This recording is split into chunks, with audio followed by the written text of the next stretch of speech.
Kid Expo, c'est le salon annuel où vous allez pouvoir découvrir en exclusivité et en avant-première tous les jeux et tous les jouets. Mais également participer à des activités sportives ou des ateliers pédagogiques. Vous allez voir, cette année, il y en a pour tous les goûts, de toutes les couleurs et pour toute la famille. C'est parti!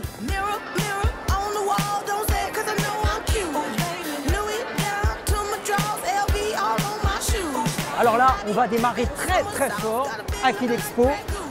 On a rendez-vous à tribord avec Tibor. Venez. Hey, ça va ? Tu vas bien ? Bien et toi ? Alors là, franchement, je disais à nos amis que nous allions démarrer très fort avec une marque emblématique que tout le monde connaît. Tout le monde y a joué. Les grands-parents, les parents, les petits. Les arrière-grands-parents aussi. Exactement. Une marque qui a, je crois, plus de 80 ans. C'est 1932. C'est précis, hein, c'est précis. Alors explique-nous pourquoi le succès indémodable de cette marque. Un des succès, c'est la brique Lego. Oui. La brique de 6x2 qui fait que, quel que soit le kit Lego, même s'il est perdu, il se transforme et il se renouvelle toujours. Et donc on peut léguer ces Lego de parents, enfants, grands-parents. C'est-à-dire que même si on a une brique de arrière-grand-papa, elle marchera. Elle marchera avec les nouvelles. Elle ne tiendra peut-être pas forcément aussi bien la tête en bas, Oui. mais elle marchera et on pourra du coup, on peut faire évoluer les kits. C'est du solide. Exactement. Et maintenant, il y a la nouvelle gamme Hidden Side. Alors qu'est-ce que c'est? Raconte-nous. Alors Hidden Side, c'est un jeu vidéo en réalité augmentée. Mais qu'est-ce que c'est que la réalité augmentée pour ceux qui ne connaissent pas? Tibor. La réalité augmentée, c'est de prendre une base qui existe, qui a été faite, et après qui se modifie en fonction des choix des utilisateurs, des coffrets que l'on a. Donc en fonction du coffret, ça débloque telle ou telle chose, ça débloque des mondes. Là, c'est dans un monde de chasseurs de fantômes. Ah, j'adore ça. Du coup, vu que Lego n'arrête pas d'innover toujours, mais dans la continuité, quels seront les prochains défis techniques ou d'innovation? Il y a déjà eu 2020, 2022, des partenariats. 2025. Là, il y a déjà un moteur qui peut tourner en pièces de Lego. Du coup, ça ouvre des possibles. Un vrai moteur. Un vrai moteur. C'est-à-dire que tu mets un moteur sur une voiture ou un train. Il y a eu une voiture construite complètement en pièces Lego. Alors c'est des concepts, mais du coup qui peut rouler, qui avec des mécanismes, du coup ça ouvre des possibles comme les gammes de Lego Technique pour en motorisation pouvoir faire au maximum en Lego. Tibor, merci beaucoup. Billy, à merci. très vite.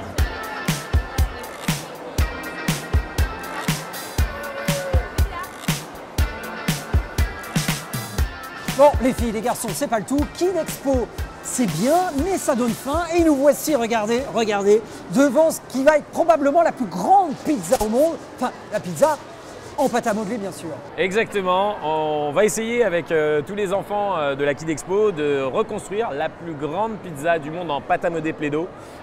Donc on a pas mal de pots à utiliser, comme vous pouvez le voir. Et l'objectif, c'est de faire, en plus de la plus grosse pizza du monde, il va apporter aussi de la beauté avec des plats d'aliments qu'on peut retrouver d'habitude, comme des smileys, comme des cœurs, qu'on peut retrouver dans des pizzas tout à fait classiques. C'est la pizza créative, vraiment. Exactement. On laisse parler l'imagination un petit peu des enfants et en même temps, on les guide un peu pour qu'on ait une pizza qui soit jolie au final. Alors, l'imagination, c'est un peu le maître mot de la marque quand même. Exactement. Qui existe depuis, des années. Depuis des lustres, c'était l'après-guerre. On a eu le droit à nos premières pâtes à modeler Play-Doh. On a tous vécu ça dans notre enfance. Quand on ouvre un pot, on a cette odeur un peu particulière qui revient. Ça fait du bien. Si tu veux un petit peu montrer comme mélanger de couleurs, ça peut recréer. Tu prends deux morceaux un petit morceau de orange, un petit morceau de rose. Bien sûr. Et ça te fait d'ores et déjà une nouvelle couleur à créer, à recréer. J'ai l'impression qu'elle a mis des olives. Oui, non? Exactement. On a mis un peu d'emmental sur une base pesto. Très bien. Donc vous êtes plutôt sans gluten. Là, on est sans gluten sur le Vegetables Totally. Très bien, Pierre. Merci.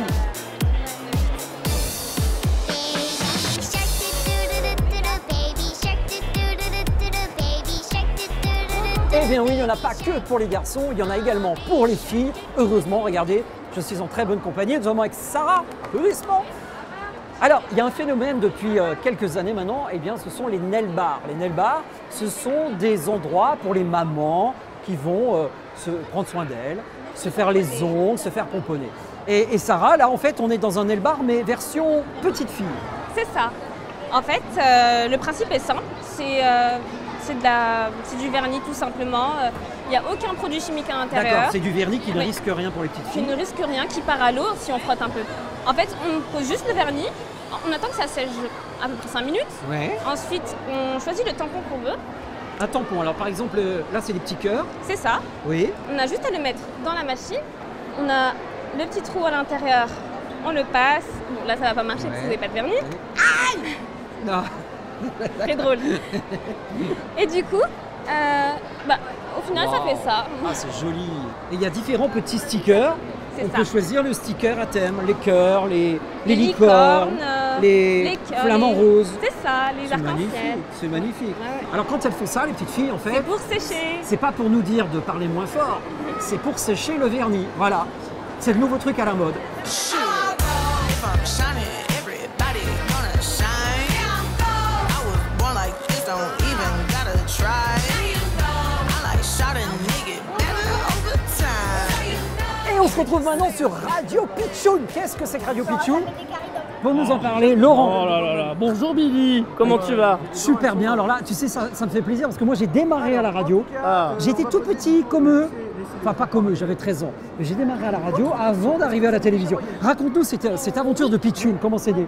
Eh ben écoute, c'est né il y a 3 ans. Je suis un jeune papa de Lucie et Baptiste, qui Ouais. ont 5 ans et 6 ans. On les salue. Et un jour, on part en vacances avec ma femme. Et Ouais. je m'aperçois en zappant sur la radio, Ouais. aucune radio pour les enfants. C'est Voilà. vrai ça. Donc aujourd'hui, l'on voit, le studio est installé ici à Kid Expo. Mais, Exactement. Mais en général, comment ça se passe? Alors, il y a des animateurs à l'antenne toute la journée, il y a des programmes, Oui. des intervenants. Exactement. Alors déjà, c'est une radio qui émet 24 heures sur 24. Il y a des animateurs le matin. Oui. L'après-midi, on a Supermat, c'est un super héros qui anime D'accord. la radio. Et on a aussi des enfants qui animent la radio le week-end. Justement, quand on est un petit garçon, une petite fille de 6, 7, 8 ans, 9 ans, 10 ans, comment on fait pour s'inscrire et venir à Pitchoun? Ah ben c'est simple, on a un site internet, Ouais. TV Radio Pitchoun.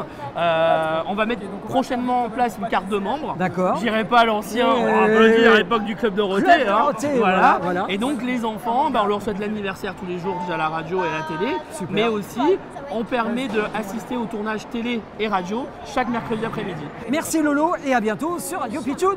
Merci Billy.